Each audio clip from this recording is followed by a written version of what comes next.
నమస్కారం మిత్రులారా, నేను మీ డివిఎస్ రత్నాకర్. టెట్ సైకాలజీలో మనం టెట్ ఎగ్జామ్ రాస్తున్నప్పుడు ఈ 2018లో ఎస్జిటి వాళ్ళకు ముఖ్యంగా చూసుకున్నట్లయితే ప్రశ్నాపత్రం మన చేతికి మన స్క్రీన్ మీద కనబడేసరికి ఒక్కసారి మన మైండ్ అలాగా చిన్న లైట్ వెలుగుతుంది షార్ప్గాన. ఈ ప్రశ్న నేను చదివి ఉంటానా చదవలేదా, దీనికి ఆన్సర్ గుర్తుపట్టగలమా లేదా అనే ఒక సందేహం కలుగుతుంది. ఎందుకంటే ఆ ప్రశ్న ఫస్ట్ ఇచ్చే ప్రశ్న అలా ఉంటుంది. ఆ ప్రశ్న ఏమిటో మీకు అది ఏ అంశం నుంచి వస్తుందో స్క్రీన్ మీద కనబడతా ఉంది. అదే బాల్యదశ వికాసాలు. ఎందుకు దీన్ని ఖచ్చితంగా నిర్దిష్టంగా ఆన్సర్ చేయలేకపోతున్నాం అనే దానికి రెండు రకాల ఆన్సర్లు కనబడుతున్నాయి. టెక్స్ట్ బుక్లో ప్రిపేర్ అయినా లేదా మెటీరియల్ ప్రిపేర్ అయినప్పటికీ వికాసానికి మధ్య పొంతన లేకపోవడం మొదటిది. ఒక దశకి మరొక దశకి మధ్య ఎక్కువ పోలికలు ఉండడం రెండోది. ఈ రెండు రకాల కారణాల వల్ల మనం ఆన్సర్ని సరిగ్గా గుర్తించలేకపోతున్నాం. ప్రశ్నపత్రంలో టెట్లో అన్ని దశలు గురించి మనం చర్చించుకోబోతున్నాం కాబట్టి అడిగే ప్రశ్నలు తప్పనిసరిగా మనం రైట్ ఆన్సర్ పెడతాం, తప్పనిసరిగా పెట్టి తీరుతాం. ఈ వీడియోని మీరు పూర్తి స్థాయిలో చూసినట్లయితే ఈ యొక్క వికాస దశల గురించి మన దగ్గర చక్కని నోట్స్ ఒకటి తయారు చేశాను నేను. ఇది పూర్తి స్థాయిలో మీకు వివరించడం జరుగుతుంది. అయితే నేను సింగిల్గా ఒక్కొక్క దశ గురించి చేద్దాం అనుకున్నప్పటికీ వీడియోలు ఎక్కువ అవుతాయి. పైగా మీరు ఒక వీడియో చూసిన తర్వాత నెక్స్ట్ వీడియో చూసే అవకాశాలు ఎక్కువ వస్తాయి. ఈ అవకాశం లేకుండా మొత్తం అంతా ఒకే వీడియోలో నేర్చుకునే ప్రయత్నం చేద్దాం. దయచేసి సమయం ఈ వీడియోకి కొంచెం ఎక్కువ అయితే అవ్వచ్చు. వీడియోని పూర్తిగా చూసినట్లయితే మీకు టెట్కి మాత్రమే కాదు ఇతర విషయాలకు కూడా, సైకాలజీ పరమైనటువంటి విషయాలకు కూడా దీనికి బాగా పనికొస్తూ ఉంటుంది. అయితే టెట్ సైకాలజీలో బాల్యదశ వికాసం గురించి మనం మాట్లాడుకోబోతున్నాం. ఇందులోని 6 దశలు ఉన్నాయి, ఇంకా 6 రకాలైన వికాసాలు ఉన్నాయి. ఒక్కొక్క దశలో ఈ మొదటిది జనన పూర్వ దశ. ఇందులో 3 దశలు బీజదశ, పిండ దశ, భ్రూణ దశ. రెండవది శైశవ దశ. శారీరక వికాసం, మానసిక వికాసం, ఉద్వేగ వికాసం, సాంఘిక వికాసం, నైతిక వికాసం, భాషా వికాసం. ఇలా ప్రతి దశలో కూడా ఈ 6 వికాసాలు ఉంటూ ఉంటాయన్నమాట. పూర్వ బాల్య దశలో ఉంటాయి, ఉత్తర బాల్య దశలో ఉంటాయి. యవనారంభ దశలో మాత్రం 3 అంతర్దశలుగా విభజించబడుతుంది. ఒకటి పూర్వ యవనారంభ దశ, రెండోది యవ్వనారంభ దశ, 3 ఉత్తర యవనారంభ దశ. అయితే కౌమార దశలో మళ్ళీ సాధారణంగా 6 వికాసాలు మనకు కనిపిస్తూ ఉంటాయి. ఇప్పుడు మనం దీన్ని అర్థం చేసుకునేటకు మన దగ్గర ఉన్న నోట్స్లోకి వెళ్ళిపోదాం, పూర్తి స్థాయిలో అర్థం చేసుకుందాం. మొదటిది జనన పూర్వ దశ. ఇది జైగోట్ దశ నుంచి పుట్టే వరకు ఉంటుంది. ఇది 3 దశల్లో కల్పిస్తుంది అనమాట. ఈ జనన పూర్వ దశలో మొదటిది బీజ దశ, జైగోట్ స్టేజ్. ఇందులో 2 పొరలు ఉంటాయి, ఒకటి జరాయువు, 2 నాభి రుజువు. అయితే ఈ జరాయువు అభివృద్ధి చెందేటప్పటికి యామ్నియోటిక్ సంచిగా మారిపోతుంది. ఈ నాభి రుజువు అనేది పిండంగా అభివృద్ధి చెందబడుతుంది. ఇక్కడ రెండో దశకు వచ్చేసరికి ఇది పిండ దశ, యాంబ్రియో స్టేజ్. ఎంబ్రియో పిండ దశ. ఇది 2 వారాల నుంచి 2 నెలల వరకు ఈ దశ జరుగుతూ ఉంటుంది. పిండం ఇక్కడ ఈ దశలో పిండం అనేది 2 వారాల నుంచి 2 నెలల మధ్యలో ఉండే పిండం ఏ విధంగా ఉంటుందంటే శరీర భాగాలు పూర్తిగా అమరకపోయినప్పటికీ ఒక చిన్న మనిషి ఆకారంలో ఈ పిండం ఏర్పడుతూ ఉంటుంది. ఈ యామ్నియోటిక్ సంచి అనేది, పిండం అనేది బాగా అభివృద్ధి చెందుతాయి.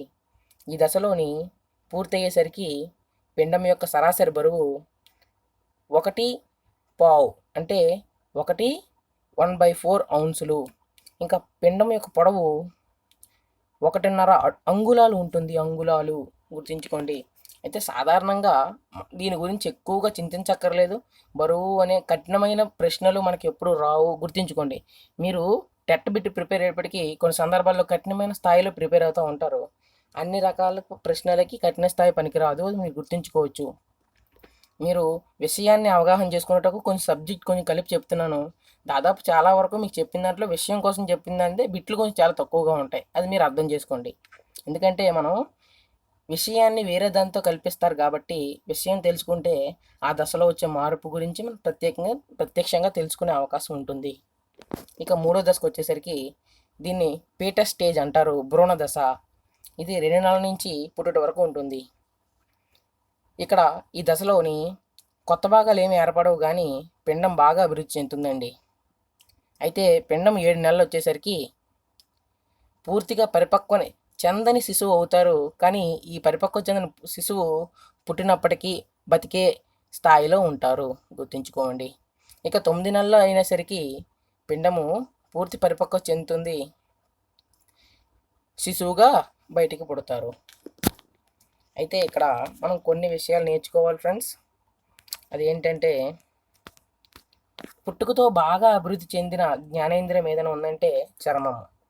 ఎందుకంటే శిశువుకి చర్మము ఆ యొక్క ఉష్ణోగ్రతను తట్టుకోవడానికి సమర్థవంతంగా ఉంటుంది. శిశువు మొదటి వికాసం చెందే జ్ఞానేంద్రియము స్పర్శ. ముందు పుట్టిన వెంటనే కొద్దిసేపటికే తల్లి యొక్క స్పర్శను గుర్తించగలుగుతాడు. కానీ తల్లిని గుర్తించడం వేరే అనేసరికి తల్లి యొక్క స్పర్శను మాత్రం పుట్టిన కొద్ది సమయానికి అంటే కొద్ది రోజులకే గుర్తించగలుగుతాడు. ఫస్ట్ జ్ఞానేంద్రియం స్పర్శ. ఇక శిశువు పుట్టే సమయానికి అత్యల్పంగా అభివృద్ధి చెందే జ్ఞానేంద్రియం దృష్టి. పుట్టే సమయానికి పూర్తి స్థాయిలో చూడలేడు. దృష్టి అభివృద్ధి చెందే దశలో ఉంటుంది, అభివృద్ధి చెందదు. ఇక శిశువులో కనిపించే మొట్టమొదటి ఉద్వేగం ఉత్తేజం చెందడం. ఏ విషయం వచ్చినా సరే ఉత్తేజపరుతుడవుతారు. ఏడవడం ద్వారానే ఎక్కువ చూపిస్తూ ఉంటాడు. ఇక రెండవ దశ వచ్చేసరికి మనం శైశవ దశ గురించి మాట్లాడుకుంటున్నాం. ఈ శైశవ దశ పిల్లలు ఇతరులపై ఆధారపడే దశ. ఇది వీరి వయస్సు 0 నుంచి 2 సంవత్సరాల లోపు ఉంటుంది. ఇతరులపై ఆధారపడతారు. ఇక్కడ మనం ఇందులో 6 రకాల ఉద్వేగాల్ని మనం ఒక ఆర్డర్లో పేర్చుకోవడం జరిగింది. మీకు కనిపిస్తూ ఉంటుంది స్క్రీన్లోని. ఈ యొక్క 6 రకాల ఉద్వేగాల గురించి ఒకదాని తర్వాత ఒకటి తెలుసుకుందాం. ఈ విధంగా తెలుసుకున్నట్లయితే సింపుల్గా ఒకదానికి మరో దానికి కంపారిజేషన్ చేయడానికి సింపుల్గా ఉంటుంది. అందువల్ల ఈ విధంగా అమర్చడం జరిగింది. అయితే పుట్టినప్పుడు ఈ శారీరక వికాసంలోని పుట్టినప్పుడు శిశువు 2.5 కేజీలు ఉంటాడండి. ఈ 4 నెలలు అయ్యేసరికి 5 కేజీలు అయిపోతాడు, అంటే సగం పెరిగింది. 1 సంవత్సరం అయ్యేసరికి 7.5 కేజీలు అయిపోతాడు, అంటే 3 ఇంతలు పెరిగింది. ఇక 2 సంవత్సరాలు అయ్యేసరికి 10 కేజీలు అవుతాడు, అంటే పుట్టినప్పటికీ 4 ఇంతలు పెరిగాడు శిశువు. ఈ దశలోని పాలదంతాలు ఏర్పడతాయండి శిశువుకి, పాలదంతాలు. ఇక కాళ్ళు చేతులు మొండం ఏర్పడతాయి. అప్పుడు దాకా తల పెరుగుతుంది ఈ శిశువు. అయితే ఈ యొక్క సగం స్టేజ్ దాటిపోయిన తర్వాత ఈ దశలోని కాళ్ళు చేతులు మొండం అనేది అభివృద్ధి చెందడం స్టార్ట్ అవుతాయి. స్వయంగా ఈ దశ చివరి అయ్యేసరికి శిశువు స్వయంగా బట్టలు వేసుకుంటాడు, ఎగురుతాడు, గొంతుతాడు. 2 సంవత్సరాలు వచ్చేస్తాయి కదండి. నడకలు అనేది చాలా కృత్యాలు బాగా అభివృద్ధి చెందకపోయినా సరే అభివృద్ధి చెందే దశలో ఎక్కువగా కనిపిస్తూ ఉంటుంది అనమాట. అందరికీ ఒకే రకంగా అభివృద్ధి చెందదు, గుర్తుంచుకోండి. ఇక మానసిక వికాసం. ఈ మానసిక వికాసంలోని శిశువు 4 నెలలకు తల్లిని గుర్తిస్తాడు. ఇక కుతూహలం బాగా పెరిగిపోతుంది. శిశువు ఈ దశ ఎండింగ్ స్టేజ్కి వచ్చేసరికి ఎక్కువ యాంగ్జైట్మెంట్ ఎక్కువ కనిపిస్తూ ఉంటుంది. అదేమిటి ఇదేమిటి అని ప్రశ్నించే అలవాటు చేసుకుంటాడు. సృజనాత్మకత కూడా అభివృద్ధి చెందుతుంది. ఒక నిర్దిష్ట దిశలో ఆలోచించడానికి ప్రయత్నాలు జరుపుతాడు. ఇక ఉద్వేగం వచ్చేసరికి ఉద్వేగ వికాసంలో అవసరమైన దానికన్నా ఎక్కువ ఉద్వేగం కనబరుస్తారు అనమాట. ఏదైనా సరే ఒక ఉత్తేజం కనబరిచినప్పుడు లేదా పని కనబరిచినప్పుడు కోపం కలిగిస్తే ఎంత కలగాలో అంతకన్నా ఎక్కువ చూపిస్తారు. పెద్దలు ఆ విషయం గురించి మాట్లాడడం ఆపేసినా సరే వీళ్ళు గొనుక్కోవడం, ఎందుకు అలాగన్నా ఎక్కువ గసరడం లాంటి పనులు ఎక్కువ చేస్తూ ఉంటారు అనమాట. ఈ దశలోనే 5 రకాలైనటువంటి ఉద్వేగాలు కనబడతాయి. ఒకటి కోపంలోకి వచ్చేసరికి అరవడం, తనడం చేస్తూ ఉంటారు. ఇక భయం, ఏడవడం, పారిపోవడం చేస్తారు భయంలోకి వచ్చేసరికి. కుతూహలం, నాలుకను బయటికి చాచి ఆశ్చర్యపోయినట్టు ఇలా నాలుకని పైకి తలకి పెడతారనమాట. మనం చూస్తూ ఉంటాం కొంతమంది పిల్లల్ని నాలుకని బయట ఇలా కళ్ళు పెద్దవి చేసేది చూస్తారు ఆశ్చర్యకరంగా. ఇది కుతూహలం. ఇక సంతోషంకి వచ్చేసరికి చిరునవ్వు చేయడం, చేతులు కాళ్ళు ఊపడం అనేది వాళ్ళ సంతోషానికి సంకేతాలు. ఇక ప్రేమ అంటే పిల్లల్లోని ఆ దశలో ప్రేమ ఏ విధంగా కలుగుతుందంటే బొమ్మలను హత్తుకోవడం, బొమ్మలకు స్నానాలు చేయించడం, బొమ్మలకు ముద్దు పెట్టడం, ఈ విధంగా ప్రేమ అనే ఉద్వేగం కలుగుతుంది. ఇక సాంఘిక వికాసానికి వచ్చేసరికి శిశువు ఈ సమయంలో బయటికి వెళ్ళే పరిస్థితి లేదు కాబట్టి శిశువు యొక్క సాంఘిక ప్రవర్తనకు వైఖరికి ఈ ఇల్లే పునాది అవుతుంది. 6 వారాల తర్వాత వారి అవసరాలు తీర్చేవారిని చూసి నవ్వుతాడు. అంటే సాధారణంగా తల్లి అవసరాలు తీరుస్తుంది. తల్లి లేని సందర్భంలో ఇతరులు తీరుస్తారు కాబట్టి ఎవరైతే శిశువు అవసరాలు తీరుస్తున్నారో వారిని చూసి నవ్వడం అనే ఒక చిన్న చేస్తాడనమాట. ఇది వారి యొక్క మొదటి సాంఘీకరణ. శిశువులో మొదటి కనిపించే సాంఘీకరణ ఏ దశలో ఉంటుంది? అదే మన శైశవ దశలో కనిపిస్తుంది. శిశువు మొదటి సాంఘీకరణ పెద్దలతో చేస్తాడు. పెద్దలతో చేసిన తర్వాత మాత్రమే పిల్లలకి అనుప్రయుక్తం చేస్తాడు ఆ మాటల్ని. ఇక నైతిక వికాసంలోకి వచ్చేద్దాం. ఇంకా మోరల్ డెవలప్మెంట్ అంతగా అభివృద్ధి చెందదు. అసలు నైతిక విలువలు అనేవి ఉండవు. అంతరాత్మ అనేది ఉండదు. తప్ప ఒప్ప అనే భావన వల్ల అసలు కలిగే అవకాశమే లేదు ఈ దశలోని. ఇక ఆనందం ఇస్తే సరైంది అంటారు, కష్టం ఇస్తే తప్పుగా భావిస్తారు. వాళ్ళకి ఆనందం కలిగిస్తే మంచిది అంటారు. వాళ్ళకి బాధ కలిగించినా ఇష్టం లేని పనులు చేసినా సరే తప్పుగా భావిస్తూ ఉంటారు. ఇక భాష, ఈ దశలోని భాష వికాసం చాలా ముఖ్యమైనది. ఎదుటివారు చెప్పింది వినడం ఫస్ట్ అలవాటు చేసుకోవాలి. తర్వాత వారి యొక్క భావనలు ఇతరుల మాటల ద్వారా వ్యక్తపరచడం రెండవది అనమాట. ఈ దశలో భాష వికాసంలో 2 యొక్క అలవాట్లు ఉంటాయి పిల్లవాడికి. ఇక ఈ భాష అన్నది 4 రకాలుగా తెలియజేస్తాడనమాట పిల్లడు. ఇది ఏ నెల నుంచి అంటే 18 నెలల నుంచి 24 నెలల వరకు వారిలో భాషా వికాసం అభివృద్ధి చెందే విధంగా ఉంటాయి. ఏ విధంగా వారి భాషని బయటికి వ్యక్తపరుస్తారంటే 1 ఏడవడం ద్వారా, 1 భావనలు తెలియజేయడం, 2 ఏడవడం, 3 ముద్దు పలుకులు, 4 ఉద్వేగ ప్రకటన. ఈ విధంగా వారి యొక్క భావనలను బయటికి తెలియజేస్తారు. ఇక ఇందులో 2 రకాల సామర్థ్యాలు ఉన్నాయి. భాష సామర్థ్యాల్లోకి వచ్చేసరికి 3 రకాల సామర్థ్యాలు ఉన్నాయి. 1 ఉచ్చారణ సామర్థ్యం, 2 పదజాల నిర్మాణం చేసుకుంటారు, 3 వాక్యాల్లో మాట్లాడగలుగుతారు. ఈ దశ చివరికి అయ్యేసరికి పిల్లలు వాక్యాలు నిర్మించుకొని దాన్ని మాట్లాడడానికి సాహసం చేస్తూ ఉంటారు. ఇక 3వ వికాసం పూర్వ పాఠశాల వయస్సుగా పిలువబడే పూర్వ బాల్య దశ. ఈ దశలోని 2 నుంచి 5 సంవత్సరాలు ఉంటుంది పిల్లడి యొక్క వికాసం.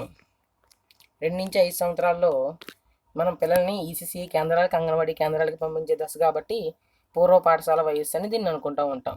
అయితే ఇక్కడ ఈ దశకు వచ్చేసరికి పాలదంతాలు ఊడిపోతాయండి. అక్కడ పాలదంతాలు వస్తాయి కదా, ఈ పాలదంతాలు ఊడిపోయి శాశ్వత దంతాలు రావడం ప్రారంభిస్తాయి. చలనాత్మక నైపుణ్యాలు నేర్చుకోవడానికి ఇది చాలా అనువైంది. ఈ బిట్టు చాలా ముఖ్యమైనది. దయచేసి ఈ బిట్టు నోట్ చేసుకోవచ్చు. ఏంటి జాగ్రత్తగా మైండ్లో గుర్తుంచుకోండి. ఇంకా ఈ దశలో పిల్లలు సాహసప్రియులు. ఏ పని చేయడానికి జంకరో ఏదైనా ధైర్యంగా చేస్తూ ఉంటారు. వాళ్ళకి అంత ధైర్యం చేసి సాహసం అంత స్టేజ్ వాళ్ళకి లేకపోయినా నేను చేసేస్తాను, నేను ఏదైనా చేయగలను అనే స్టేజ్ ఈ దశలో ఉంటుంది. వాళ్ళకి పూర్వ బాల దశలో వాళ్ళని ఏమైనా సరే నువ్వు చేయలేవు అంటే నేను అది చేస్తానని పట్టుబడే దశ అనమాట ఇది. ఇక రాయడం, బొమ్మలు గీయడం వంటి సూక్ష్మ నైపుణ్యాలు ఈ దశలో అలవడతాయి. స్కిప్పింగ్ చేయడం, ఒంటి కాలుపోయి నిలబడడం, స్కేటింగ్ వంటి నైపుణ్యాలు కూడా అలవడతాయి. ఇక్కడ మరొక ముఖ్యమైన మాట ఉందండి, బాగా గుర్తుంచుకోండి. ఇది ప్రమాద వయస్సు. గుర్తుంచుకోండి, ప్రమాద వయస్సు. ఇది ప్రమాద వయస్సు అండి ఇది. ఇక మానసిక వికాసంకి వచ్చేద్దాం. ఈ మానసిక వికాసంలో మానసిక వికాస వేగంగా జరుగుతుంది. ఇంకా ఈ దశ మానసిక వికాసానికి వేగంగా జరుగుతుంది. అక్కడ సాంఘీకరణం ఏర్పడదు, ఎందుకంటే ఇంట్లోనే ఉండడం వల్ల ఎక్కువ సాంఘీకరణం ఏర్పడదు. ఇక్కడ కొంచెం పక్కవారిపై, ఇతరులపై ఎక్కువ దృష్టి మళ్లించే దశ కాబట్టి సాంఘిక వికాసం వేగంగా జరుగుతుంది. ఇక ఆలోచన, వివేచన, పరిశీలన, దృష్టి కేంద్రీకరణ శక్తులు పెరుగుతాయి. ఏ విషయాన్నైనా ఆలోచించగలరు. ఇది ఇలా చేయాలి, అలా చేయాలని వివేచన చేయగలరు. దానిపై ఎక్కువగా పరిశీలన చేస్తారు, ఎందుకు అలా జరుగుతుంది అని.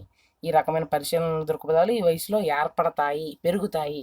ఇక అమూర్త స్థాయి అనేది ఉండదు. కంటి ముందు కనిపించే దాన్ని మాట్లాడతారు కానీ కనిపించలేని దాని గురించి ఈ దశలో మాట్లాడే అవకాశం లేదు. ఈ దశ అన్వేషణ దశ. ఇది పిల్లలు ప్రతి విషయాన్ని పరిశీలిస్తారు కాబట్టి దాని గురించి తెలుసుకోవడానికి ఎక్కువ ప్రయత్నిస్తారు. విజ్ఞాన శాస్త్ర రీత్యా సైన్స్ గురించి ఎక్కువగా విజ్ఞాన తృష్ణ కలగడం, ఏవైనా సరే ఒక కొత్త ప్రయోగాలు కానివ్వండి ఏమైనా చేయడానికి ఆసక్తి చూపిస్తారు వాటి మీద. ఎందుకు అలా జరుగుతుంది, నేను చేయగలననే ప్రయత్నాలు చేసి ఉంటుందన్నమాట. ఇక్కడ ఉద్వేగ వికాసానికి వచ్చేసరికి ఉద్వేగాలు తీవ్రంగా తరచుగా వస్తుంటాయి ఈ దశలో పిల్లవాళ్ళకి. కోపాలు అన్నవి ఒక చిన్న మాట అయినా కోపం వచ్చేస్తుంది. చిరాకు పరాకు కలిగించే దశ అన్నమాట ఇది. వీరితో వ్యవహరించడం చాలా కష్టం. పిల్లల్ని ఏమన్నా సరే తిరిగి మాట్లాడుతారు. వారు చేయలేని పని ఇతరులు చేసినా, వారి దగ్గర లేని వస్తువు ఇతరుల దగ్గర ఉన్న హఠం చేస్తారన్నమాట. ఇంట్లోకి సామాన్లు ఎత్తియడం, నాకు అది కొను కొనని ఏడిపించడం, తల్లిదండ్రులు ఇబ్బంది పెట్టడం చేస్తారు. ఈర్ష ఎక్కువ కలుగుతుంది ఈ దశలోని ఇతరులపై. ఇది ఉద్వేగాలు అనమాట. ఇక సాంఘీకరణలోకి వచ్చేసరికి సాంఘిక వికాసంలో ఈ దశ చాలా ముఖ్యమైనది.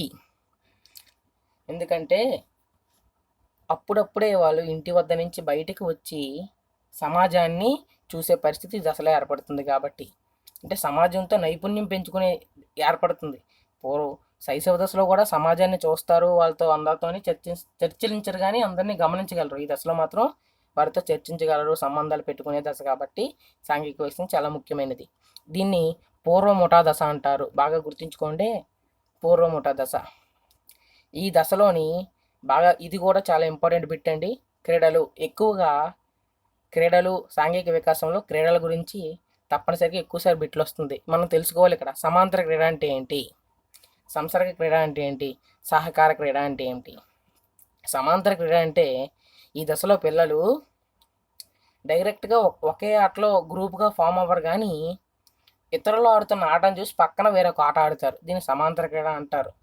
సంసర్గ క్రీడ ఇందులోని పిల్లలు సంసర్గ క్రీడలోని ఒకరు ఒకేలాంటి ఆటలు అందరూ ఆడరు.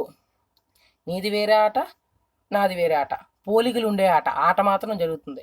నువ్వు క్రికెట్ బయట ఆడు, గ్రౌండ్లో ఆడు, నేను క్రికెట్ మొబైల్ గేమ్లో ఆడుతాను అంటాడు. ఇది ఒక రకమైన సంసర్గ క్రీడ లాంటిది. ఆటకి మధ్య పోలికలు ఉంటాయి. సమాంతర క్రీడలో ఆటలాంటి ఆటే పక్కన ఆడుతారు. ఇక సహకార క్రీడలోని కొంచెం బాగా డెవలప్ అవుతుంది. 5 సంవత్సరాలు వచ్చేసరికి పిల్లలు గ్రూపుల్లో చేరే అవకాశం, పూర్వముఠ దశ గ్రూపుల్ని ఏర్పరచుకుంటారు ఈ దశ చివరికి అయ్యేసరికి. అప్పుడు వాళ్ళు క్రీడలు ఆడుతారు. ఏ క్రీడలు? సహకార క్రీడలు. గుర్తుంచుకోండి, 3 క్రీడలు ఇక్కడే వచ్చేసాయి. ఆత్మభావన ప్రారంభమవుతుంది. ఆత్మభావన అంటే తెలుసు కదండి, తప్పు ఒప్పుల గురించి ఆలోచించే దశ. ఇక సహాయం, జాలి, దయ వంటి మంచి సాంఘిక ప్రవర్తన కనబరుస్తారు. అది ఎలాంటప్పుడు అంటే సరైన పునర్బలం అందినప్పుడు. ఇతరులు లేదా పెద్దలు వారికి సరైన పునర్బలం ఇవ్వకుండా ఇంట్లో వారు దౌర్జన్యపరమైన పరిస్థితిని ఎదుర్కొంటూ ఉంటే పిల్లలు కూడా అలాంటి పరిస్థితుల్లో చూసి దౌర్జన్యం, అధికారత్వం, అహం వంటి అసాంఘిక ప్రవర్తనలు సమాజంపై కనబరుస్తారు. ఇది చెడ్డ దశ. ఇది ఈ విధంగా చెడ్డ సాంఘిక వికాసం ఏర్పడుతుందన్నమాట. ఇక నైతిక వికాసం ఈ దశ ప్రారంభంలో విధేయత అనేది ఎదుటి వారిని గౌరవించడం రాదు. ఇక ఈ దశ చివరయ్యేసరికి సాంఘీకరణలో బాగా మనం అనుకున్నాం ముందుగానే గ్రూపులు ఈ దశ చివరయ్యేసరికి గ్రూపులు ఫామ్ అవ్వడం స్టార్ట్ చేసుకుంటాయి ఈ దశ చివరిలో. అప్పుడు ఏం చేస్తారు ఈ దశ చివరిలోని? ఇతరులకు ఏ విధంగా గౌరవం ఇవ్వాలి, సంఘ నీతులు, సంఘ విలువలు తెలుసుకునే దశ అనమాట. అందుకని ఈ దశ చివరిలో విధేయత, దశ ప్రారంభంలో అవిధేయత కనబరుస్తారు. తప్పు ఒప్పు అన్నది ఆ పని యొక్క ఫలితం మీద ఆధారపడి ఉంటుంది అనమాట. మంచి ఫలితం వస్తే రైట్, చెడ్డ ఫలితం వస్తే తప్పు, మనం చేయకూడదు అంటారు. ఈ దశ బాగా ముఖ్యమైనది వాగుడికాయ దశ. ఏదో ఒక్కటి మాట్లాడుతూనే ఉంటారు.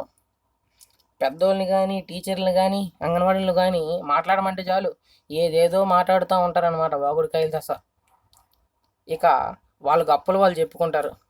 మా ఇంట్లో పెద్ద ఉయ్యాలు ఉంది టీచర్, మా ఇంట్లో పెద్ద ఇది ఉంది టీచర్, మా నాన్నకి పెద్ద మీసాలు ఉన్నాయి టీచర్, నేనే మా ఇంట్లో అందరికన్నా బాగా ఎక్కువ ఆడుతాను టీచర్, అందరితో నేనే ఎక్కువ మాట్లాడుతాను టీచర్ అని గొప్పలు బడాయిలు చెప్తారు. ఎక్కువ బడాయిలు అని అనకూడదు కానీ గొప్పలు, ఒక రకమైన గొప్పలు వారికి తెలిసినంతవరకు. ఇక మనం ఫ్రెండ్స్, దయచేసి నేను ఏమాత్రమే స్పీడ్ అయితే దయచేసి క్షమించండి. ఎందుకంటే ఇది చాలా పెద్ద హెవీ సబ్జెక్టు. చూడడానికి ఒక 4-5 మాటల్లా కనిపిస్తాయి కానీ సబ్జెక్ట్ అయితే చాలా హెవీ. మనం సాధారణంగా ఒక కోచింగ్ సెంటర్కి వెళ్ళి ఏ విధంగా మనం సబ్జెక్ట్ నేర్చుకుంటామో ఆ రకమైన ఎక్స్పోజర్ని ఈ వీడియోలో కలిపిద్దామని చెప్పి నేను ఈ విధంగా తయారు చేశాను. మీరు దాన్ని అర్థం చేసుకొని పూర్తి స్థాయిలో చూడండి. కొన్ని ముఖ్యమైన మాటలు మనం చెప్పుకున్నామంటే దానికి సంబంధించిన వివరణ కూడా ఉండాలని చెప్పి ఇంత తయారు చేయడం జరిగింది. దయచేసి తప్పుగా అనుకోకండి, పూర్తిగా చూస్తేనే మంచి ఫలితాలు కలుగుతాయి ఫ్రెండ్స్. ఇక మనం ఉత్తర బాల్య దశలోకి వచ్చేద్దాం. ఇక్కడ ఈ దశలోని 12 సంవత్సరాల వరకు జరుగుతుంది. ఇది పాఠశాలకు వెళ్ళే దశ. ఈ ఉత్తర బాల్య దశలోని శారీరక వికాసం కూడా చాలా ఆశ్చర్యకరంగా మంచి ఆ, ఆనందకరంగా జరుగుతూ ఉంటుంది. ఈ యొక్క వికాసాలు బాగా అన్నీ జరుగుతాయి. ఇక్కడ భౌతిక వికాసం అన్నది పూర్వ బాల్య దశలో జరిగినంత విధంగా జరగదు. శైశవ దశలో జరిగినంత ఎక్కువగా కూడా జరగదు. తగ్గిపోతూ ఉంటుంది. కండరాలు పెరగడం కంటే కొవ్వు పెరగడం స్టార్ట్ అవుతుంది. శరీరంలోని 5 సంవత్సరాలు 6 సంవత్సరాల వయసు వచ్చేసరికి ఒక చర్మము, చిన్న చిన్న కండరాలు, చిన్న చిన్న బరువులు ఎత్తే స్థాయి వాళ్ళకి వచ్చేస్తుంది. కానీ ఈ దశలోని కండరాలు పెరగడం కంటే కొవ్వు కణజాలం ఎక్కువగా పెరుగుతున్నారు. శక్తి నిల్వలు ఎక్కువగా ఉంచుకుంటారు. ఈ దశలోని పిల్లలు పూర్తి వయోజనులా కనిపిస్తారు. అంటే ఒక వయోజనుడు ఏ విధంగా ఈ లక్షణాలు ఉంటాయో ఆ లక్షణాలు ఈ విద్యార్థిలో కనబడతా ఉంటాయి. అందువల్ల అంటే ఆ ఎత్తు అన్నది ఆ యొక్క శారీరక తత్వం అన్నది కనిపించకపోవచ్చు, కానీ ఆ యొక్క లక్షణాలు కొన్ని యొక్క సాంఘిక లక్షణాల వల్ల ఈ విధంగా వయోజనం కనిపిస్తారని అంటాం. ఇది కూడా ఒక ఇంపార్టెంట్ బిట్. ఇక ఈ దశలోని డబ్బున్న పిల్లలైతే డబ్బు ఉన్నవారి పిల్లలైతే ఆటలు ఎక్కువ నైపుణ్యాలు చూపిస్తారు. వాళ్ళని ఆటలాడించడం ద్వారా ఆటల నైపుణ్యాలు చూపిస్తారు. ఇప్పుడు డబ్బు లేని పేదవారు కానీ మధ్యతరగతి వారు పిల్లలైతే స్వయం సహాయక నైపుణ్యాలు నేర్చుకుంటారన్నమాట. వారంతన వాళ్ళు ఏ పనులు చేయగలరో ఆ నైపుణ్యాలను పెంచుకుంటుంటారు. ఇక మానసిక వికాసంలోకి వచ్చేసరికి సమయం, దూరం వంటి అమూర్త భావనలు పూర్వబాల్య దశలో మూర్త భావనలు ఉంటాయి, అమూర్త భావనలు ఉండవు. అమూర్త భావనలు ఏర్పడతాయి. అమూర్తత గురించి మాట్లాడతారు. డబ్బుని ఏ విధంగా ఉపయోగించాలో తెలుసుకుంటారు. ఎంతకి ఎంత అని తెలుసుకుంటారు అనమాట. సాంఘిక నైపుణ్యాలు కూడా ఈ దశలో అభివృద్ధి చెందుతాయి. ఇక న్యాయం, నిజాయితీ వంటివి అర్థం చేసుకుంటారనమాట. ఏదైతే మంచిది, ఏదైతే చెడ్డది, న్యాయం అంటే ఏంటి, ఏది గొప్ప, ఏది తప్పు అనేది విషయం దశలు తెలుసుకునే దశ. ఈ దశ పూర్తయ్యేసరికి పరిసరాలతో సర్దుబాటు చేసుకుంటారండి. పూర్తిగా పరిసరాలకు అనుగుణ్యం చెందుతారు. ఇక ఉద్వేగ వికాసానికి వచ్చేద్దాం. ఇది ఉద్వేగ నియంత్రణ జరుగుతుంది ఈ దశలో. ఉద్వేగాన్ని ఏ విధంగా ఆపుకోవాలో ఇక్కడ మనం పూర్వబాల్య దశ మాట్లాడుకున్నాం.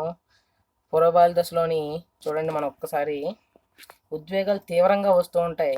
ఆ తీవ్రంగా వచ్చే ఉద్వేగాల్ని ఇక్కడ ఈ యొక్క ఉత్తర బాల్య దశలో ఏ విధంగా నియంత్రించుకోవాలి తెలుసుకుంటారు. ఈ ఉద్వేగ నియంత్రణ తెలుసుకోవడం కోసం మన సైకాలజిస్టులు పెట్టిన పేరు ఏంటంటే ఉద్వేగ కెథారిసిస్ అంటారు. ఈ దశలో ఉద్వేగ కెథారిసిస్ అనే ఏర్పడుతుంది. ఈ ఉద్వేగ కెథారిసిస్ అంటే ఏంటంటే ఉద్వేగాలు ప్రకటించడంలో తగినంత నియంత్రణ పాటించడమే ఉద్వేగ కెథారిసిస్. ఇది కూడా ఒక బిట్టే, గుర్తుంచుకోండి. ఈ ఉద్వేగాలు కూడా ఎలా పడితే అలా ఉపయోగించరు. ఏ ఉద్వేగానికి ఏ రకమైన స్థాయికి ఏ ఉద్వేగం సరిపోతుందో ప్రతిదాన్ని పోల్చుకుంటారు. దీనికి ఇది ఓకే, దీనికి ఇది ఓకే, ఇలాగైతే ఇలా ప్రతిస్పందించాలి, ఇలాగైతే ఇలా ప్రతిస్పందించాలి తెలుసుకొని చేస్తారు. ఈ విధంగా చేయడం అంటే యత్నదోష పద్ధతి. అది యత్నదోష పద్ధతుల ద్వారా తయారు చేసుకుంటారు. ఎక్కువసార్లు ప్రయత్నించి ఆ యొక్క సన్నివేశానికి సూట్ అయితేనే ఆ ఉద్వేగాన్ని యూజ్ చేయడం జరుగుతుంది. ఇక సాంఘిక వికాసంకి వచ్చేసరికి మనకు తెలుసు, మనం ఎక్కువగా మాట్లాడుకుంటాం డిఎడ్లో కానీ బీఈడీలో కానీ ముఠా దశ. ఈ దశని ముఠా దశ అంటారు. ఎక్కువ మనం మాట్లాడుకున్నాం పూర్వబాల్య దశలో చివరికి అయ్యేసరికి గ్రూపులు ఫామ్ అవుతారని, ముఠాలు ఫామ్ అవుతారని. అక్కడ పూర్వం ముఠా దశగా పిలిస్తే ఇక్కడ ముఠా దశగా పిలుస్తారు. ముఠాలు దేనికోసం ఫామ్ అవుతారంటే వారికి ఆనందం కలిగించుకోవడం ఫామ్ అవుతారు. వారు సరదాల కోసం ఫామ్ అవుతారు. సమవయస్కులతో పరిచయాల కోసం ఫామ్ అవుతారు. ఈ విధంగా సమవయస్కులతో చర్చలు జరిపి ముఠాలో సాంఘీకరణం పొందుతారు. ఈ దశ అత్యంత సంతోషకరమైన దశ అండి. బాల్య దశలో కల్లా అన్ని దశల్లో కల్లా పిల్లలు అత్యంత సంతోషంగా ఈ యొక్క ముఠాలతో ఉన్నప్పుడే సంతోషపడతారు. ఈ దశలో తల్లిదండ్రులతో ఉన్నప్పుడు కూడా అంత సంతోషపడరు, కానీ ఈ యొక్క సమవయస్కులతో ఆడుతూ పాడుతూ ఉంటే ఎక్కువ సంతోషం వ్యక్తపరుస్తారు. ఇక నైతిక వికాసంలోకి వచ్చేద్దాం. ఈ దశలో మోరల్ డెవలప్మెంట్ కూడా చాలా బాగా అభివృద్ధి చెందుతుంది. నైతిక విలువల్ని సాధారణీకరించుకుంటారు క్రమంగా. ఏది తప్పు ఏది ఒప్పు అనేది ఈ దశలో ఏర్పడుతుంది అనమాట. ఆ యొక్క భావనల గురించి పూర్తిగా అర్థం చేసుకుంటారు. సంఘటన సందర్భాన్ని బట్టి తప్పు ఒప్పులు తెలుసుకుంటారనమాట. ఏదైతే ఏ సంఘటనకి ఏది తప్పు, ఏ సంఘటనకి ఏది రైటు అని ఆత్మభావన కూడా ఏర్పడుతుందండి ఈ దశలోని. విచక్షణగా ప్రవర్తించే దశ. ఈ దశలోకి వచ్చేసరికి ఈ దశ అయిపోతున్నప్పటికీ పాఠశాలలో చిన్న చిన్న దొంగతనాలు పిల్లలు చేస్తూ ఉంటారు. ఆ దొంగతనాలు ఈ దశలో మానేస్తారనమాట. ఇక భాషా వికాసంలోకి వచ్చేస్తే మనం ఇందాక చెప్పుకున్నాం పిల్లలు వాగుడికాయని. ఆ వాగుడికాయలు కూడా ఇప్పుడు ఎలా మాట్లాడతారంటే బడాయిలు చెప్పేసుకుంటారు. ఇప్పుడు దాకా బడాయిలు వాళ్ళ గురించి వాళ్ళ సొంత నైతుల గురించి సొంత నైపుణ్యాల గురించి మాట్లాడతారనమాట. ఇక్కడ ఈ దశలో భాషా వికాసం 4 దశల్లో జరుగుతుంది. అది ఒకటి తల్లిదండ్రుల ద్వారా. తల్లిదండ్రులు సరైన పిల్లలు ప్రకటించే తప్పు ఒప్పుల్ని సరిగ్గా సరిదిద్దాలి. ఇక టీవీ రేడియోలు సాధారణంగా వాళ్ళు టీవీలో కానీ రేడియోలో చెప్పిన తప్పు చెప్పరు. అందువల్ల ఇవి పిల్లల్లో ఈ యొక్క భాషా వికాసానికి మంచి పీట వేస్తాయి. ఇక నెక్స్ట్ చదివే విషయాలు కూడా సింపుల్ అయిన విషయాలు చదివేటట్టు తల్లిదండ్రులు కేర్ తీసుకోవాలి చదివే విషయాల్లో. ఇక నాలుగోది పాఠశాలలు. ఈ పాఠశాలలో ఉపాధ్యాయులు పిల్లలకి ఇచ్చే కృత్యాలు లేదా సరళమైనటువంటి భావనలు, ఈ యొక్క భాషకు సంబంధించిన కృత్యాలు కూడా వారి స్థాయికి సరిపోయిన ఇవ్వాలి. వారు పూర్వ అనుభవాలతో ఉన్న విషయాలు ఇస్తే మంచిగా వారి యొక్క భాషా వికాసం అభివృద్ధి చెందుతుంది. మనం ఇప్పుడు దాకా 4 రకాలైన విషయాల గురించి మనం మాట్లాడుకోవడం జరిగింది. ఇంత చక్కగా మనం చెప్పుకున్నాం. ఇక 5వది ఇంకా మనకు రెండు వికాసాలు ఉన్నాయి. ఈ 2 గురించి చెప్పుకున్నట్లయితే మనం పూర్తిగా ఈ యొక్క అంశాన్ని కంప్లీట్ చేసుకున్నట్టే. ఇక 5వది ఏంటంటే యవ్వనారంభ దశ. ఈ యవ్వనారంభ దశల్లో 3 అంతర్దశలు ఉన్నాయి. ఒకటి పూర్వ యవ్వనారంభ దశ, 2వది యవ్వనారంభ దశ, 3వది ఉత్తర యవ్వనారంభ దశ. అయితే ఈ యవ్వనారంభ దశ చాలా చిన్నది. అన్ని దశల కన్నా ఈ దశ చాలా చిన్నది. అన్ని దశల కన్నా ఈ దశ చాలా చిన్నది. ఫస్ట్ది మనం చూసుకున్నట్లయితే ఫస్ట్ది ఇతరులపై ఆధారపడేది, 2వది, 3వది పూర్వ పాఠశాలకు వెళ్ళేది, 4వది పాఠశాలకు వెళ్ళేది. ఈ దశకు వచ్చేసరికి చాలా చిన్న దశ. తక్కువ సమయం ఉంటుంది కానీ శరీరంలో శైశవ దశలో ఏ విధమైన మార్పులు జరుగుతాయో అలాంటి కన్నా మంచి మార్పులు ఈ దశలో జరుగుతాయి. తక్కువ సమయంలో ఎక్కువ మార్పులు జరిగే దశ ఏదైనా ఉందంటే యవ్వనారంభ దశ. ఇందులోని 3 దశల గురించి మనం చెప్పుకున్నాం కాబట్టి ఫస్ట్ దశ గురించి మనం చెప్పుకుందాం. ఈ ఫస్ట్ దశలో సెకండరీ లేదా గౌణ లైంగిక లక్షణాలు కనిపిస్తాయి. సెకండరీ సెక్సువల్ ఫీలింగ్స్ అనేవి ఇక్కడ కనిపిస్తాయి. పునరుత్పాదన వ్యవస్థ పరిపక్వత చెందేదిగా ఉంటుంది. పరిపక్వత చెందే విధంగా తయారవుతుంది, పటిష్టపడుతుంది. ఇక్కడ 2వది యవనారంభ దశ. యవనారంభ దశలో లైంగిక పరిపక్వత చెందుతుంది. లైంగికత అనేది పరిపక్వత చెందుతుంది. ఇలా చెందడం వల్ల ఏం జరుగుతుందంటే శరీరంలో ఋతుస్రావం జరగడం, మెచ్యూరిటీ కావడం. ఇక పురుషులకు వచ్చేసరికి వీర్యస్ఖలనం జరగడం, తెలియకుండానే వీర్యస్ఖలనం జరగడం. ఇది ఈ దశ యొక్క లక్షణాలు, యవనారంభ దశ యొక్క లక్షణాలు. ఇక ఉత్తర యవనారంభ దశకు వచ్చేసరికి గౌణ లైంగిక లక్షణాలు బాగా అభివృద్ధి చెందిపోతాయండి. ఈ సెకండరీ సెక్షువల్స్ అన్నవి చాలా బాగా అభివృద్ధి చెందిపోతాయి. లైంగిక భాగాలు బాగా పరిపక్వత చెందుతాయి. ఇక మీరు అర్థం చేసుకోగలరు. ఈ దశలో మనం కిందన కొన్ని పాయింట్లు ఇవ్వడం జరిగింది. ఈ దశలో ఎక్కువ పెరుగుదల మార్పులు సంభవిస్తాయి. పెరుగుదలకు సంబంధించి ఎక్కువ మార్పులు కనిపిస్తాయి. శారీరకంగా కావచ్చు, అంతర్గతంగా కావచ్చు. మీసాలు రావడం, గెడ్డాలు రావడం వంటివి కూడా ఈ దశలో ప్రారంభమవుతాయి. వెంట్రుకలు ఎక్కడెక్కడ రావాలో అక్కడక్కడ కనబడుతూ ఉంటాయి. ఈ దశలో ఎక్కువ వేగంగా పెరుగుదల మార్పులు సంభవిస్తాయి. అందరూ ఒకే దశలో ప్రారంభం కాకపోవచ్చు, అందరూ ఒకే వయసులో ఈ దశలోకి రాకపోవచ్చు. ఇక ఈ దశలో ఉండే లక్షణాలు మనం చెప్పుకున్నట్లయితే ఒకటి కంగారు, అసంపూర్ణమైన పనులు చేస్తారు. 3వది అభద్రతా భావం కలిగి ఉంటారు. అన్ని వారికి ఏ విధంగా ఈ రకమైన భావాలు ఉండడం వల్ల ప్రతి విషయంపై ప్రతికూల వాతావరణం కలిగి ఉంటుంది. ప్రతికూల వాతావరణం ఏర్పడుతుంది. ఎక్కువ దుఃఖం కలిగించే దశ ఇది. ఒత్తిడికి గురి చేసే దశ బాగాన. ఇందాక మనం చూసుకున్నట్లయితే చాలా సంతోషకరమైన దశ అది. ఏది? ఉత్తర బాల్య దశ. ఈ దశ మాత్రం చాలా ఎక్కువ దుఃఖాన్ని కలిగించే దశ, ఒత్తిడికి గురి చేసే దశ. ఏమో తెలియలేని ఫీలింగ్స్, ఎక్కలేని ఫీలింగ్స్ వచ్చేస్తే లవ్, ఇది అది మనకు తెలియలేని సెకండరీ ఫీలింగ్స్ అన్నీ వచ్చేయడం, ఎక్కువ ఏకాంతత అంటే రకరకాలైన కోరికలు కలగడం జరుగుతుంది. ఇక మనం కౌమార దశలోకి వచ్చేద్దామండి. చాలా ఇంపార్టెంట్ ఇది. మనం ఇప్పుడు దాకా చెప్పుకున్నామని ఒక ఎత్తు అయితే ఇది కూడా ఒక ఎత్తు. ఈ విధంగా నేర్చుకున్నట్లయితే మంచిగా మనం దీని మీద అవగాహన పెంచుకుంటాం. ఈ కౌమార దశ ఎడాలిసెన్స్ ఏజ్ అంటాం ఇంగ్లీష్లో అయితే. అయితే ఇక్కడ ఎడాలిసరే అనే పదం లాటిన్ పదం. ఎడాలిసెన్స్ అనేది ఎడాలిసరే అనే లాటిన్ పదం నుంచి వచ్చింది. ఈ ఎడాలిసరే అంటే పరిపక్వత చెందడం లేదా పరిణితి చెందడం. ఇక్కడ యవనారంభ దశలో కూడా మంచి మాట ఒకటి ఉంటుంది. అదేంటంటే ఫ్యూబరిటీ అని ఒకటి ఉంటుందన్నమాట. ఈ ఫ్యూబరిటీ అనేది ఫ్యూబర్టాస్ అనే లాటిన్ పదం నుంచి వచ్చింది. లాటిన్ పదం నుంచి ఫ్యూబర్టస్ అంటే పురుషత్వత కలగడం అని అర్థం. దాని అర్థంలోకి వచ్చేసరికి కాకపోతే మనం ఇక్కడ తెలుసుకోవాల్సింది ఏంటంటే అర్థానికి మనం ప్రాధాన్యతని సింపుల్గా మనం గుర్తుంచుకోగలం, కానీ ఏ భాషా పదం అనేది మనం మర్చిపోయే అవకాశం ఎక్కువ ఉంది. ఇక్కడ మనకి రకరకాల భాషలు కనిపిస్తాయి. ఎక్కువగా గ్రీకు లాటిన్ పదాలు ఎక్కువగా కనిపిస్తాయి. ఏది ఎడాలిసరే అనేది లాటిన్ పదం, ఫ్యూబర్టీ అనేది లాటిన్ పదం గుర్తుంచుకోండి. ఇక శారీరక వికాసం కౌమార దశలో ఏ విధంగా ఉంటుందంటే అంతర్గత మార్పులు ఎక్కువగా జరిగిపోతాయి. గ్రంథులు చురుకుగా పనిచేయడం వల్ల వెంట్రుకలు వస్తాయి. పురుషులకైతే ఫేషియల్ హెయిర్ వస్తుంది. ఇంకా చంకల్లో రావడం, ఎక్కడెక్కడ జననేంద్రియాల దగ్గర రావడం జరుగుతుంది. స్త్రీలకు కూడా ఎక్కడెక్కడ రావాలో ఆ యొక్క స్థానాల్లోని వెంట్రుకలు అనేది అభివృద్ధి చెందుతాయి. దేనివల్ల? గ్రంథులు అభివృద్ధి చెందడం వల్ల మాత్రమే. గుర్తుంచుకోండి, గ్రంథుల యొక్క స్రావకాలు వల్ల మాత్రమే ఈ విధంగా జరుగుతుంది. గుర్తుంచుకోండి.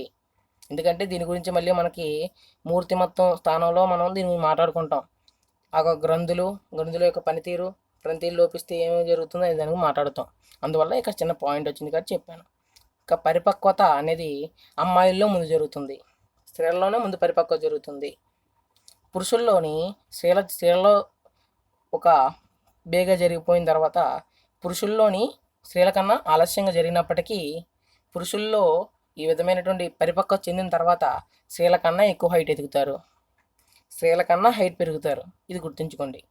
ఇక మొటిమలు రావడం, చికాకు వల్ల ఆందోళన కలిగించే దశ ఇది. స్త్రీలకైనా పురుషులకైనా సరే ఆందోళన కలిగించే దశ.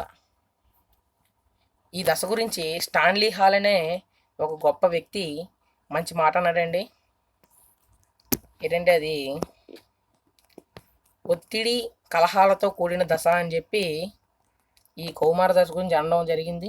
మీరు ఒకటి గుర్తుంచుకోండి, స్టాన్లీ హాల్ బాలల అధ్యయన పితామహుడు. ఆయన ఒత్తిడి జగడాలతో కూడిన దశ అని చెప్పాడు అనమాట కౌమార దశని. ఇక మానసిక వికాసంలోకి వచ్చేసరికి ప్రజ్ఞ పతాక స్థాయిలోకి వెళ్ళిపోతుందండి. ఇంకా ప్రజ్ఞ అన్నది పతాక స్థాయి చివరికి వెళ్ళిపోతుంది. ప్రజ్ఞ ఏ విధంగా ఆలోచించాలో అంత రీతిలో ఆలోచిస్తారు. ఇంకా అన్నీ కూడా దాదాపు ఈ యొక్క లాస్ట్ దశ కాబట్టి, లాస్ట్ దశ అంటే సరికి ఇంకా వయోజన దశ ఉంది. వయోజన దశలో కూడా లక్షణాలు మనం మాట్లాడుకుంటాం. ప్రజ్ఞ అన్నది పతాక స్థాయిలోకి వెళ్ళిపోతుంది. ఆలోచన వివేచన చక్కగా చేయగలుగుతారు. భావనోద్భవంలో విపరీతమైన మార్పు, యొక్క సృజనాత్మకతలో విపరీతమైన మార్పు కనబడుతుంది. తార్కిక అమూర్త ఆలోచనలపై ఏకాగ్రత పొందుతారు. ఈ దశలోనే ఏ విధమైన అమూర్త ఆలోచనల వైపైనా మనం మాట్లాడగలుగుతారు. తెలియలేని విషయం గురించి మాట్లాడగలుగుతారు. పగటి కళ్ళు ఎక్కువ కంటారండి. లైంగిక విషయాలపై ఆసక్తి ఎక్కువ కల్పిస్తారు. వయస్సు పెరిగే కొద్దీ మానసిక వికాసం వేగం తగ్గిపోతుంది. ఇక ఈ దశ చివరయ్యేసరికి మానసిక వికాసం మెల్లమెల్లగా కుంగిపోతుంది. వయోజన వచ్చేసరికి మానసిక వికాసం అంతగా అభివృద్ధి చెందదు. ఊహాశక్తి ఈ దశలో ఎక్కువగా జరుగుతుందన్నమాట. ఇక ఉద్వేగాలకు వచ్చేసరికి ఉద్వేగాలు తీవ్రస్థాయి ఉద్వేగాలు అంటే మనం చూసే ఉంటాం. గ్రూపుల్లో ఎక్కువ కాలేజ్ స్టూడెంట్స్ గ్రూపుల్లోని కొట్లాట్లకు ఎక్కువ వెళ్ళడం, ఇతరులు వాళ్ళని ఏమైనా కేలీ చేసినా కెచ్చేలు చేసినా సరే మేదపడి కొట్టేయడం లాంటి పనులు కూడా చేస్తూ ఉంటారు. ఇక ఉద్వేగ అస్థిరత, సరైన క్రమంలో ఉద్వేగాన్ని ప్రకటించలేకపోతారనమాట. వ్యక్తి పూజ చేస్తారు. హీరో వర్షిప్, అబ్బాయిలు అయితే అమ్మాయిల పట్ల వ్యామోహం, అమ్మాయిలు అయితే అబ్బాయిల పట్ల వ్యామోహం, ఈ విధంగా హీరో వర్షిప్ చేస్తారు. అయితే ఇక్కడ మంచి లక్షణం ఒకటి ఉందండి, రోల్ మోడల్. ఎవరో ఒకరిని పెట్టుకుంటారు రోల్ మోడల్గా, వాళ్ళని చూసి అభివృద్ధి చెందే ప్రయత్నం, వాళ్ళ యొక్క లక్ష్యాలను చేరే ప్రయత్నం చేస్తారనమాట. ఇది సందిగ్ధ కాలదశ. మెయిన్ బిట్ సందిగ్ధ కాలదశ గుర్తుంచుకోండి. ఎందుకు సందిగ్ధ కాలదశ? అటు పిల్లలు కాదు, ఇటు పెద్దలు కాదు, ఆ దశలో ఉండడం వల్ల సందిగ్ధ కాలదశగా దీన్ని ఫీల్ అవుతారనమాట మనోవిజ్ఞానవేత్తలు. అయితే ఇక్కడ సాంఘిక వికాసం అత్యున్నత స్థాయిలో జరుగుతుంది. ఇది కూడా అభినందన గుర్తింపు కోరుకుంటారు సాంఘిక వికాసంలోని. కౌమారులు తను చేసిన ప్రతి పనులకి ఇతరులు ఆకర్షించే పనులు చేస్తారు. మరి ఇతరులను ఆకర్షించే పనులు చేయడం అభినందన, గుర్తింపు కోసం పనులు చేయడం చేస్తారు. అయితే వాడు ఏదైనా ఒక విషయం గురించి నిస్సంకోచంగా ఎంతమంది ముందైనా మాట్లాడగలిగే స్వభావం కలిగి ఉంటారు. బృందాన్ని విమర్శిస్తే తల్లిదండ్రులు కూడా చూడరు, ఎదిరిస్తారు. గ్రూపుని మాత్రం ఏమనకూడదు ఈ దశలోని, ఎందుకంటే ఎక్కువ సమవయస్కులతో ఎక్కువ పరిచయాలు ఎక్కువ జరుగుతాయి. అయితే ఈ దశ చివరికి అయ్యేసరికి సమవయస్కులతో మెల్లమెల్లగా సంబంధాలు క్షీణించిపోతాయి అనుకోండి. గ్రూపుల్ని వాళ్ళ ఫ్రెండ్స్ని ఎవరినైనా విమర్శిస్తే మాత్రం వాళ్ళకోరు కొట్టేయడానికి మీదకి వెళ్ళిపోతారు. ఇక జీవనోపాధి గురించి ఆలోచిస్తారు, స్వతంత్రత కోరుకుంటారు అనమాట. వారి యొక్క జీవనోపాధి గురించి ఆలోచిస్తారు, స్వతంత్రత ఎక్కువ, ఫ్రీగా ఉండాలని, ఎక్కడో దూరంగా ఒక చోట కూర్చోాలని ఏదేదో కళ్ళకండం చేస్తారన్నమాట అలా కూర్చొని. ఇక జీవన విధానం ఏర్పడే దశ, తమ జీవిత కాలానికి ఇక్కడ ఏర్పరచుకునే భావనలే మంచి జీవన వికాసానికి మంచి మార్పు చూపిస్తాయి. ఇక నైతిక వికాసంలోకి వచ్చేద్దామండి. నైతిక వికాసం అనేది పతాక స్థాయిలోకి ఉంటుంది. ఇది కూడా ఏ రకంగా వివేచన చేయాలో చేయగలుగుతారు. ప్రవర్తనను తనకు తానుగా నియంత్రించుకుంటారు, ఎవరో నియంత్రించగట్లేదు. ఇక్కడ తల్లిదండ్రులు కానీ లేక పాఠశాలలో ఉపాధ్యాయులు కానీ అలా ఉండకూడదురా నాన్న, ఇలా ఉండాలి నాన్న ఎవరు చెప్పక్కర్లేదు, వీళ్ళు ఉండగలరు. తప్పొప్పులు అన్నది వీళ్ళకి స్వయం నైతిక నియమావళి ఉంటుందన్నమాట. ఆ యొక్క నైతిక నియమావళి ప్రకారం వాళ్ళు ఇప్పుడు దాకా జరిగిన అనుభవాల ప్రకారం స్వయం నైతిక నియమాలను ఏర్పరచుకొని ఏది తప్పో ఏది రాంగో అన్నది వాళ్ళందరూ వాళ్ళు గుర్తించగలిగే స్థాయి ఈ దశలో ఉంటుంది. ఇక భాషా వికాసంలోకి వచ్చేస్తే భాషా నైపుణ్యాలు కూడా పూర్తి స్థాయిలో అభివృద్ధి చెందుతాయండి. అనేక రకమైన మాటలు ఉపయోగిస్తారు. దాదాపు 40,000కు పైగా పదాలు నేర్చుకుంటారన్నమాట. పదాలు అంతకు పైగా. అమూర్త పదాలకు అర్థం తెలుసుకునే దశ, తెలియలేని మాటలు కూడా అర్థం తెలుసుకుంటారు. ఇప్పుడు దాకా వాళ్ళకి అది అర్థం తెలియదు ఆ మాటలు, ఆ విధమైన మాటలు తెలుసుకుంటారు. వ్యంగ్యంని అర్థం చేసుకుంటారు అనమాట. కెచ్చాలని ఇతరులను విమర్శించడం అనేది వ్యంగ్యతను అర్థం చేసుకుంటారు ఈ దశలోని. అమూర్త ఆలోచనలు ఏర్పడడం వల్ల కవితలు రచనలు చేసి తత్వవేత్తలుగా స్థిరపడే అవకాశం కూడా ఈ దశలో ఉంది. అయితే ఈ యొక్క దశల గురించి మనం పూర్తిగా అన్ని 6 దశల గురించి మనం చెప్పేసుకోవడం జరిగింది. అయితే ఈ యొక్క కౌమార దశకి కొన్ని రకాల లక్షణాలు ఉన్నాయి. బిట్టు దాంట్లో గురించి అడిగే అవకాశం ఉంది కాబట్టి దీని నుంచి అడుగుదాం. ఎందుకంటే బిట్టు ఈ 6 లక్షణాలు అంటే పెద్దగా లేవు, మనం ఇప్పుడు దాకా మాట్లాడుకున్న మాటలు కొన్ని ఇందులో కనబడతాయి అన్నమాట. ఈ చివరన చూస్తే మనకు కనబడుతూ ఉంటుంది. కౌమార దశ లక్షణాల్లోని కౌమార దశ చాలా ముఖ్యమైన దశ, చాలా ముఖ్యమైన దశ. రెండోది సంధికాల దశ. మూడోది మార్పు చెందే దశ, అవయవాల్లో మార్పు, లోపల బహిర్గత అంతర్గత మార్పులు జరుగుతాయి. ఇక సమస్యలతో కూడుకున్న దశ, గుర్తింపు కోసం శోధించే దశ, భయం కలిగే దశ, భిన్నమైన ఆంక్షలు ఉండే దశ, వయోజనులకు ప్రవేశ మార్గం. ఇలా ఈ రకమైనటువంటి అనేక రకమైన మాటలు ఇక్కడ కనబడడం మనకు జరుగుతుంది. చూశారు కదా, ఈ యొక్క 8 రకాల లక్షణాలు ఇందులో ఉన్నాయి. మనం ఇప్పుడు దాకా ఈ యొక్క దశలను నేను చదివి అర్థం చేసుకోవడం ద్వారా ఈ నోట్స్ నేను తయారు చేసుకున్నాను. దయచేసి మీరు చదివిన దాంట్లో ఇందులోనే ఏమైనా తప్పులు ఉంటే దయచేసి క్షమించండి. ఎక్కువ మెయిన్ పాయింట్లు చాలా తక్కువ, కానీ మెయిన్ పాయింట్ రావాలంటే విషయం తెలుసుకోవాలి కాబట్టి ఇంత తయారు చేశాను. మీకు ఏమైనా ఇందులో డౌట్లు ఏమైనా కనిపించినా సరే నా యొక్క నెంబర్కి మెసేజ్ పెట్టడం చేయవచ్చు. మనం చూసాం. మరొక్కసారి మనం 38 నిమిషాలు అయింది ప్రజెంట్. మనం దీని గురించి ఇంపార్టెంట్ మాటలు 1 మినిట్లో చెప్పేసుకుందాం. ఇందులో ఫస్ట్ దాంట్లో పెద్దగా ఏమీ ఉండదు. ఈ యొక్క ఫస్ట్ మీకు కనిపిస్తున్నాయి కదా, ఈ 4 కొంచెం ఇంపార్టెంట్వి చూసుకోండి. ఇది పాలదంతాలు ఏర్పడే దశ. మనం సైజ్ దశ గురించి 4 మాటలు మాట్లాడుకుందాం. పాలదంతాలు ఏర్పడతాయి. ఇక నెక్స్ట్ కోపం, భయం, సంతోషం, ప్రేమ, ముద్దు అనేవి, ప్రేమ అనేది ఇక్కడ కనబడుతూ ఉంటుంది. సాంఘీకరణం మొదటగా చూపే దశ, అంతరాత్మ ఉన్న దశ, భాషా నైపుణ్యాల్లోని ముద్దు పలుకుల దశ అని ఈ విధంగా చెప్పుకుంటాం. ఇక పూర్వ బయలు దశలోకి వెళ్ళిపోతే పాలదంతాలు పోయి సహస్రదంతాలు వస్తాయి. ఇది ప్రమాద వయస్సు, చలనాత్మక నైపుణ్యాలు నేర్చుకోవడానికి అనువైన దశ. అన్వేషణ దశ, అమూర్త స్థాయికి ఎదగని దశ. ఇంకా సమాంతర క్రీడ, సంసర్గ క్రీడ, సహకార క్రీడ పాల్గొనే దశ, పూర్వ ముఠా దశ, విధేయత చూపే దశ, బాగుడికాయ దశ. ఇది పూర్వ బాల్య దశ గురించి. ఉత్తర బాల్య దశ గురించి వచ్చేస్తే ముఖ్యమైన పాయింట్లు: కణజాలం ఎక్కువగా కొవ్వు కణజాలం ఎక్కువగా పెరిగే దశ, పూర్తి వయోజనంలా కనిపించే దశ, అమూర్త భావనలు పెరిగే దశ, చురుకైన ఉద్వేగ నియంత్రణ కలమధ్యస్థ దశ, ఉద్వేగ కెథార్సిస్ కలిగిన దశ, ముఠా దశ, అత్యంత సంతోషకరమైన దశ, ఆత్మభావన ఏర్పడే దశ, బడాయిలు ఒక రీతిగా చెప్పే దశ. ఇక యవ్వనారంభ దశకు వచ్చేసరికి లైంగిక పరిపక్వత, చెందే దశ, చెందుతున్న దశ, చెందిన దశ, 3 రకాలు. ఎక్కువ కంగారు పడే దశ, అసంపూర్ణ భద్రతా భావం కలిగే దశ. ఇంకా కౌమార దశలోకి వచ్చేసరికి ముఖ్యమైన పాయింట్ ఎడాల సరే, లాటిన్ పదం పరిపక్వత దీని అర్థం. ఇక అంతరంగిక మార్పులు తక్కువ జరుగుతాయి. గ్రంథుల స్రావకాల వలన రకరకాలైన చురుకుగా పనిచేయడం జరుగుతుంది. ఎక్కువ ఆందోళన గురయ్యే దశ, ప్రజ్ఞ పతాక స్థాయిలోకి వెళ్తుంది, ఉద్వేగాలు పతాక స్థాయిలో ఉంటాయి, సాంఘిక వికాసం, నైతిక వికాసం, భాషా వికాసం అన్నీ బాగా అభివృద్ధి చెందుతాయి. ఆలోచన వివేచన చేసే దశ, అమూర్త ఆలోచనలకు రెస్పాండ్ అయ్యే దశ, లైంగిక వికాసాలపై లేదా పగటి కళలు ఎక్కువగా కనే దశ, ఊహాశక్తి పెరిగే దశ, వ్యక్తి పూజ చేసే దశ, సందిగ్ధ కాల దశ, అభినందనలు గుర్తింపు కోరుకునే దశ, జీవన విధానంపై ఒక రకమైన భావన ఏర్పడే దశ, తప్పులను సొంతంగా సర్దిద్దుకునే దశ, అమూర్త పదాలకు అర్థం తెలుసుకునే దశ, ఎక్కువ కవితలు రచనలు చేసే దశ, రచనలు చేసే దశ. ఇక సంధికాల దశ, మార్పు చెందే దశ, ముఖ్యమైన దశ, గుర్తింపు శోధించే దశ, భయం కలిగే దశ, భిన్నమైన ఆంక్షలు కలిగే దశ, వయోజనులకు ప్రవేశ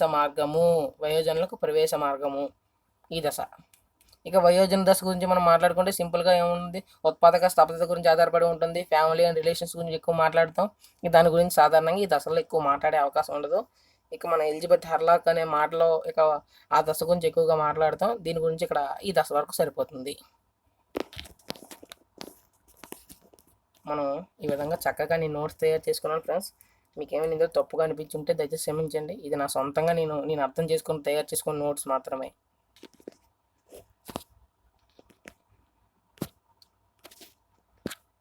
క్రమం తప్పకుండా నా వీడియోలు చూస్తున్నందుకు మీ అందరికీ నమస్కారం. ఇక నా యూట్యూబ్ ఛానల్ మీ అందరికీ సుపరిచితమే. ఎప్పుడు మీ అభివృద్ధిని కోరుకొని మీకు అవసరమైన మంచి విషయాలు అందించే ఏకైక యూట్యూబ్ ఛానల్ ఏమైనా ఉందంటే టీచర్స్ డైరీ యూట్యూబ్ ఛానల్. దయచేసి మీరు ఈ వీడియోని చూడడం మాత్రమే కాదు, మీ ఫ్రెండ్స్కి షేర్ చేయండి, చూసిన దానికి లైక్ చేయండి. మీరు చేసే లైక్లు నేను ఇంకో మరికొత్త మంచి మీకు ఉపయోగపడే వీడియోలు పెట్టడానికి నాకు ప్రోత్సాహాన్ని కల్పించే విధంగా ఉంటాయి. ఇక ఈ యూట్యూబ్ ఛానల్ సబ్స్క్రైబ్ చేయమనడానికి కారణం ఏమంటే నాకేం డబ్బులు వస్తాయని కూడా కాదు. ఎన్ని మంది ఎక్కువ సబ్స్క్రైబ్ చేస్తే నేను పెట్టే వీడియోలు అన్ని మందికి అందుతాయని నాకు ఒక భావన ఏర్పడుతుంది. అందుకని ఈ యొక్క సబ్స్క్రిప్షన్ అనేది నేను కోరుతూ ఉంటాను. నా ముందు వీడియోని చూడాలనుకుంటే డిస్క్రిప్షన్లో లింక్ ఉంటుంది. దయచేసి ఆ లింక్ను కూడా చూసినట్లయితే నా యూట్యూబ్ ఛానల్ లింక్ కానీ డిస్క్రిప్షన్లో లింక్ చూడడం వల్ల కానీ మీకు అన్ని వీడియోలు మీకు దొరికే అవకాశం ఉంటుంది. చివరి వరకు చూసినందుకు మిత్రులందరికీ ధన్యవాదాలు. మరి యొక్క చిన్న రిక్వెస్ట్ చేస్తున్నాను, ఈ వీడియోని మీరు లైక్ చేస్తే నాకు ప్రోత్సాహం కల్పించినట్లు, సబ్స్క్రైబ్ చేసినట్లయితే నన్ను నమ్మించి నా ఛానల్పై నమ్మకం పెంచి ఈ ఛానల్పై గుర్తింపు కోరుకునే మీరు దయచేసి సబ్స్క్రైబ్ చేయండి. మీరు సబ్స్క్రైబ్ చేసిన ఛానల్ ఇతరులకు పంపండి. మీరు తెలుసుకున్న విషయాన్ని ఈ విషయం తెలియని వారు ఎవరైతే ఉంటారో వాళ్ళకి పంపండి. ఈ విషయం తెలుసుకునేలా చేయండి. మీకు ఏమైనా ఈ విషయంలో సూచనలు ఇచ్చినా సలహాలు ఇచ్చినా సరే కామెంట్ చేయండి. ఏమైనా ఈ విషయంలో అర్థం కాకపోయినా సరే కామెంట్ చేయండి, తప్పనిసరిగా మీకు రెస్పాండ్ అవుతాను. దీని గురించి మీకు మళ్ళీ వివరించే విధంగా చేస్తాను. నా నెంబర్కి మెసేజ్ చేసినా పర్వాలేదు. ఇక షేర్ చేస్తే మీ బాధ్యత పెంచుకున్నట్లు. దయచేసి మీ ఫ్రెండ్స్కి కూడా షేర్ చేసి ఈ యొక్క మంచి వీడియోని ఇలాంటి మంచి వీడియోలు పంపమని కోరుతున్నాను. మళ్ళీ చక్కటి అంశంతో మళ్ళీ కలుద్దాం. Bye bye. నేను మీ డివిఎస్ రత్నాకర్.